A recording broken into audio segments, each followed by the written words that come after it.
Hey there, this is the president of the Peterborough Petes, Dave Pogue. You're listening to The Regulars with my guys Jordan and Colin, only on Talk Sports Radio, Extra 90.5. It is 6:31, mainly cloudy today, going up to a high of 8. Hockey fans are going to want to stay tuned right here to The Regulars. We will be speaking with Peterborough native and Hockey Hall of Famer Bob Gainey, that coming up in about 2 minutes. Gainey was recently named the second greatest Pete of all time behind only Steve Yzerman. I cannot wait to get his thoughts on the state of the game today, plus we'll look back at his career. Before we get there, though, the defending OFSA champion St. Peter Saints boys hockey team, they started their season with a 7-0 win yesterday over Thomas A. Stewart. We chatted with head coach Steve Stanlick afterward. We had a hard time putting the puck in the net down in St. Catharines. We outplayed all three teams. Yeah, we couldn't buy a victory because of the goalie playing amazing and just bad luck. So today we really wanted to try and get a few goals under our belt and get a few guys on the score sheet. The Saints' next game is coming up on Monday against Crestwood. Of course, you can stay locked to the Regulars and Extra 90.5 as we cover the Kawartha High School hockey season. It's going to be a great one. And again, St. Peter is looking to defend as OFSA champions. You're listening to The Regulars on Talk Sports Radio, Extra 90.5. Jordan Mercier here alongside Colin Teskey. And it is time for the Peterborough Roundtable, of course, brought to you by Rocky Ridge Drinking Water Limited. Our first guest today is a 6-time Stanley Cup champion, 5 as a player with Montreal and 1 as a GM of the Dallas Stars, Bob Gainey.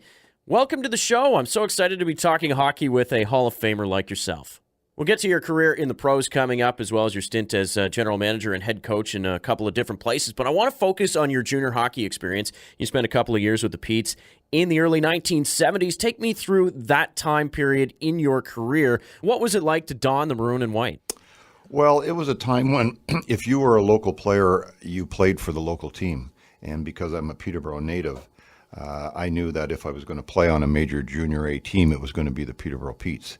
And probably around the age of 16, it started to look like it might be a possibility. I played one season with a junior B team here and would be the occasional replacement player for the Petes.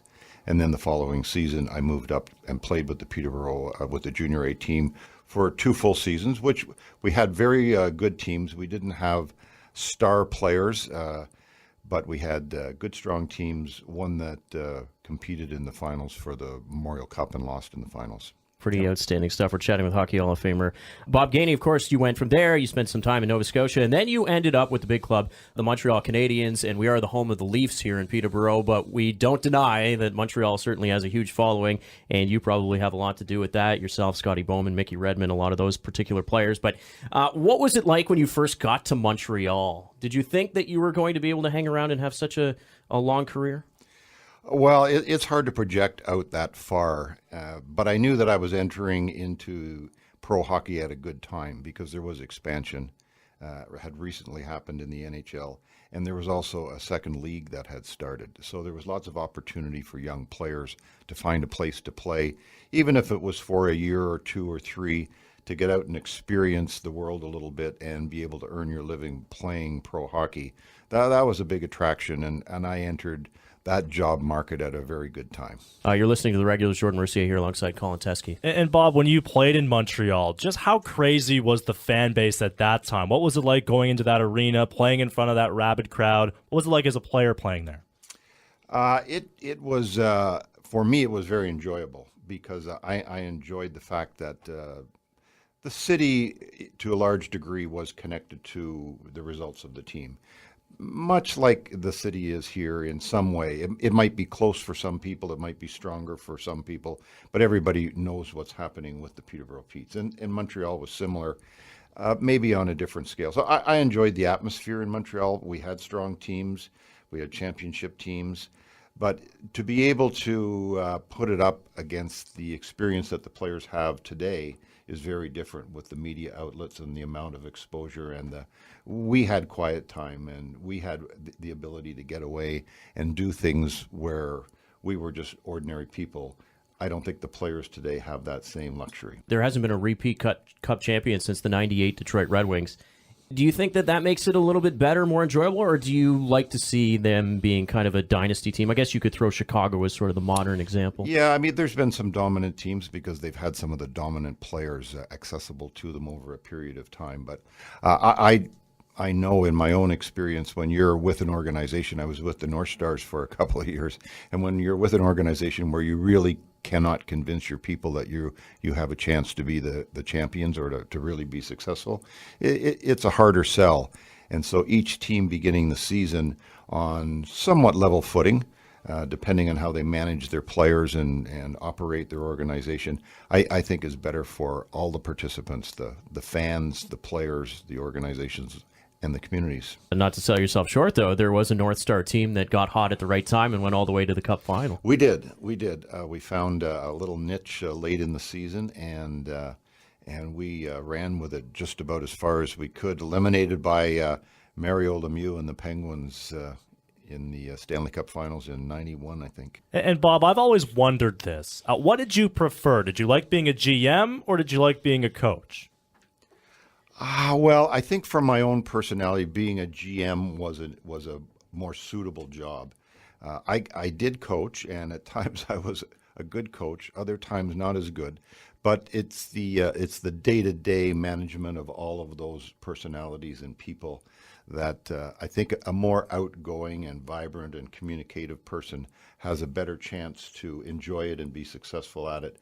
Where I'm more reserved, I'm more stoic, and I prefer to see things in a broader, bigger picture and move on them slowly. Coaching and management are two different things, although for a while I did both at the same time. So that was, I coached and managed at the same time, and 1 year in Europe I played and coached at the same time.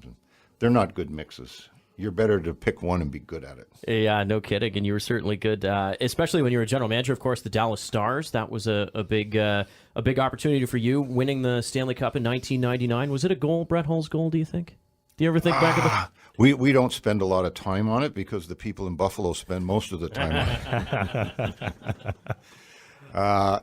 It was a hard-fought series, that series. That game may have been in double or triple overtime. I think it was triple overtime, the yeah. final game. But it was a championship team. We ended up back in the finals the following year, and were defeated by the Devils. So that would have been 2000. So we had a legitimate championship team there for probably 4 or 5 consecutive years. Some really, really good players, Nieuwendyk and Modano and Sergei Zubov and Eddie Belfour. We had a good team. Yeah, it was a very, very good crop, and probably one that if it weren't for a Colorado or Detroit would have ended up winning maybe more than one Stanley Cup. That was such a stacked Western Conference during that time period. Yeah, we had I had a lot of playoff experiences, but during that window, I think both of those years, 99 and 2000, we played the Avs in the playoffs. Consecutive years, Patrick Roy in goal for Colorado, Eddie Belfour for us, and Forsberg and Sakic, and we've got so they were very well balanced teams, and we beat them 2 years in a row, both times in the 7th game. Oh, pretty exciting stuff. So great competition. Okay, one last hockey question. Do you like the state of hockey today? Do you think it's in a very good place? Obviously we spent a lot of time talking about the Toronto Maple Leafs and their young core of players. I think they're getting back on the right track. And then you look at some of the young stars around the league, and we all like to treat Sidney Crosby and Alex Ovechkin like they're old, but they're 30 and 29. Do you like where the NHL is right now? Well, the NHL has gotten much younger, and I think it's a good thing because it's opened up opportunities for these players, these young, gifted players, to get started earlier and get their career underway. Personally, I go to a few games in Montreal. I go to a few games in Florida, and I take my lead more from the people at the games, and they have a good time. People enjoy the games when they're there.